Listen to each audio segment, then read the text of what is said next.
Hello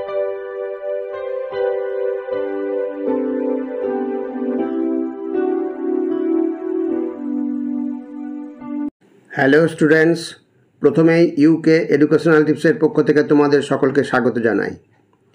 BA দ্বিতীয় semester Bangla suggestion হিসাবে আজকে যে ভিডিওটি দেওয়া হয়েছে তোমরা গুরুত্ব সহকারে লক্ষ্য করো।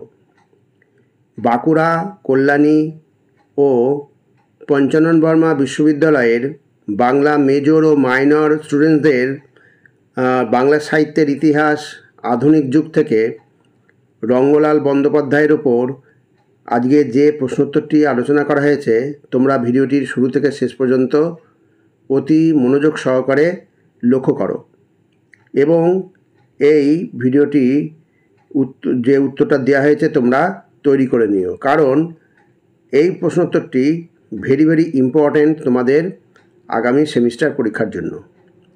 এই রচনাধর্মী গুরুত্বপূর্ণ প্রশ্নোত্তরটির মান হচ্ছে 5 অথবা 10, যে কোনো মানে তোমাদের আসতে পারে। তাহলে আমরা প্রশ্নটি দেখি।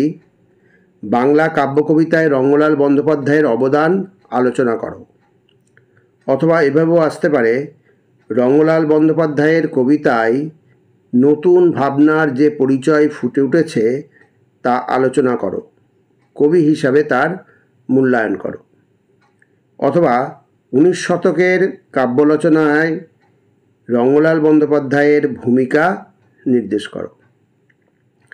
এটি খুবই একটা গুরুত্বপূর্ণ প্রশ্নোত্তর, তোমরা অবশ্যই এটা রেডি করে নিও। তাহলে আমরা উত্তরটা দেখি। রঙ্গলাল বন্দ্যোপাধ্যায় 1827 থেকে 1887 খ্রিস্টাব্দ। রঙ্গলাল বন্দ্যোপাধ্যায় ঈশ্বরচন্দ্র গুপ্তের শিষ্যরূপে কাব্যচর্চা শুরু করেছিলেন।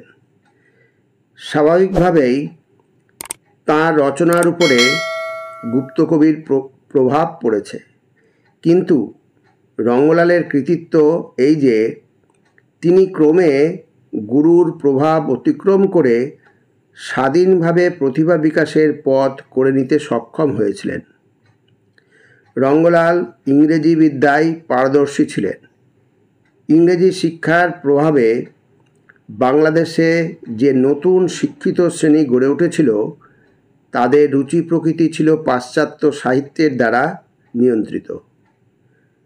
রঙ্গলাল সর্বপ্রথম রূপান্তরিত রুচি বিষয়ে অবহিত হন এবং সাধ্যমতো আধুনিক পাঠকদের জন্য দেশীয় আখ্যান অবলম্বনে ইংরেজি কাব্যের রোমান্স রস পরিবেশনের আয়োজন করেন। ঈশ্বরগুপ্তের অগভীর রঙ্গব্যঙ্গের পরিবর্তে দেশপ্রেম এবং রোমান্স রসের কাব্যে রঙ্গলাল যে আবেগের গভীরতা আনলেন, পরবর্তীকালে সেই পথেই বাংলা কাব্য নতুন যুগে উত্তীর্ণ হয়েছে। মূলত ঈশ্বরগুপ্ত ও মধুসূদনের মধ্যে কবিত্বের সংযোগবিন্দুতে রঙ্গলালের অবস্থান। সেই অর্থে আধুনিক আঙ্গিক ও আধুনিক মনোভাবের এক বিচিত্র সমন্বয় তাঁর কাব্যগুলির মধ্যে লক্ষিত হয়। গুপ্তকবির সংবাদ প্রভাকর পত্রিকার পৃষ্ঠায় রঙ্গলালের প্রথম মুদ্রিত আত্মপ্রকাশ, তারপর একে একে তাঁর বাংলা কাব্য কবিতার জগতে অবতরণ। সুতরাং বাংলা কাব্যের পালাবদলের স্পষ্ট সূচনা রঙ্গলাল থেকেই হয়েছিল, এ কথা অসংশয়ে বলা যায়। স্টুডেন্টস, খুব ছোট করে এই প্রশ্নটা করে দেওয়া হয়েছে, অর্থাৎ তোমরা এটা অবশ্যই করে নিতে পারবে। এবার আমরা রঙ্গলাল বন্দ্যোপাধ্যায়ের রচনাসমূহগুলো দেখি। ঋতু সংহার 1851 খ্রিস্টাব্দ। এটি রঙ্গলালের কালিদাসের লেখা ঋতু সংহারের প্রথম অনুবাদ গ্রন্থ। কবির প্রথম আবির্ভাব যে গ্রন্থে হয় তা হল বাংলা কবিতা বিষয়ক প্রবন্ধ 1852। এটি একটি ক্ষুদ্র পুস্তিকা। এডুকেশন গেজেট পত্রিকায় প্রকাশিত প্রথম জীবনে লেখা ভেক মুশিকের যুদ্ধ 1858। এরপর টডের annals and antiquities of Rajasthan গ্রন্থ অবলম্বনে রচনা করেন পদ্মিনী উপাখ্যান।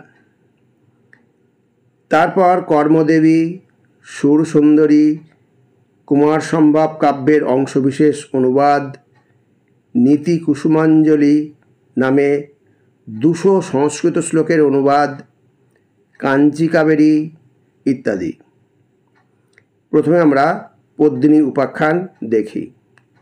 এ কাব্যের কাহিনীর উৎস টডের annals and antiquities of Rajasthan. ইতিহাস প্রসিদ্ধ আলাউদ্দিনের চিতোর আক্রমণ এবং সত্যধর্ম রক্ষার জন্য আগুন জ্বালিয়ে জহরব্রতে পদ্মিনীর আত্মহুতিদানের কাহিনী দেশপ্রেমের ভঙ্গিতে এখানে বর্ণিত হয়েছে। নেক্সট, কর্মদেবী। জয়সলমীরের শাসনকর্তার পুত্র সাধু কিভাবে স্বাধীনতার জন্য বীরত্বের পরিচয় দিয়েছে সেই কাহিনী এই কাব্যটিতে বর্ণিত হয়েছে। কাব্যের শেষে এক ধরনের কাল্পনিকতা ও রোম্যান্সের আবহাওয়ায় কাব্যের পরিসমাপ্তি ঘটেছে। নেক্সট, সুরসুন্দরী। সুরসুন্দরী কাব্যটি রাজপুত জাতির বীরত্বের কাহিনী অবলম্বনে রচিত। মুঘল সম্রাট আকবরের নারী লোলুপতার কাহিনী এই কাব্যের মূল উপজীব্য বিষয়। কাব্য পরিসমাপ্তিতে হিন্দু নারীর সত্যতা ও সতীত্বের বিজয় ঘোষণা করা হয়েছে। নেক্সট, কাঞ্চি কাবেরী। উড়িষ্যার রাজকাহিনীর সঙ্গে লোককাহিনীর সংমিশ্রণে এর কাব্য বিষয় পরিকল্পনা করা হয়েছে। উড়িষ্যা রাজ পুরুষোত্তমের সঙ্গে কাঞ্জিরাজের বিবাদ হয়। কাঞ্জিরাজ কন্যার হস্তান্তর এবং পুরুষোত্তমের হাতে লাঞ্ছনা ঘটে। শেষে বিবাহের মধ্য দিয়ে দুই রাজার বিপদের নিষ্পত্তি হয়। এবার আমরা অবদান দেখি। প্রথম হচ্ছে, বাংলা কাব্যে তিনি প্রথম স্বদেশপ্রেম নির্ভর আখ্যান কাব্য ও জাতীয় ক্ষুদ্র কবিতা রচনার সূত্রপাত করেন। তারপর তাঁর কাব্য রচনায় ঐতিহাসিকতা ও রোমান্স ধর্মিতার পরিচয় মেলে। নেক্সট, অগ্রজ হয়েও মধুসূদনের ভাষারীতি গ্রহণ করতে চেয়েছিলেন, যদিও সেইভাবে সাফল্য পাননি, কিন্তু অনুকরণে অনেকটাই সমর্থ হয়েছিলেন। অনুবাদ ধর্মিতায় সংস্কৃত ও ওড়িয়া ভাষায় বিশেষ জ্ঞানার্জন করেছিলেন, যদিও সেটি শিল্পের পর্যায়ে উন্নীত হয়নি, কিন্তু প্রয়াসটি অত্যন্ত তাৎপর্যপূর্ণ। পরিশেষে বলতে হয়, রঙ্গলাল বাংলা সাহিত্যে সর্বপ্রথম আধুনিক ভাবের সূচনা করেছিলেন, যে ইতিহাস স্বদেশপ্রেমের পরিপোষক। তিনি ইতিহাসের সেই সমস্ত ঘটনা অবলম্বনে কাব্য রচনা করেছিলেন, ফলে বাংলা কাব্যের নতুন পথে যাত্রা সম্ভব হয়েছিল। তাহলে স্টুডেন্টস, যে প্রশ্নোত্তরটা লিখে দেওয়া হলো এটা তোমরা অতি অবশ্যই তৈরি করে নিও। আর বিশেষ করে পঞ্চানন বর্মা বিশ্ববিদ্যালয়ের স্টুডেন্টদের জন্য বলছি, তোমাদের অনেক ভিডিওই তোমরা প্লেলিস্ট থেকে পেয়ে যাবে। তোমরা প্লেলিস্টে একটু চেক করো, তাহলে তোমাদের সেকেন্ড সেমিস্টারের অনেক প্রশ্নোত্তর তোমরা এখান থেকে তৈরি করে নিতে পারবে। যাই হোক স্টুডেন্টস, ভিডিওটি যদি ভালো লাগে অবশ্যই সাবস্ক্রাইব করো, এর সাথে একটা লাইক দিও এবং তোমার ফ্রেন্ডসদের মধ্যে ভিডিওটি শেয়ার করো। তাহলে স্টুডেন্টস, আজকে এখানেই শেষ করি। তোমরা সকলে ভালো থেকো, সুস্থ থেকো। Thank you very much.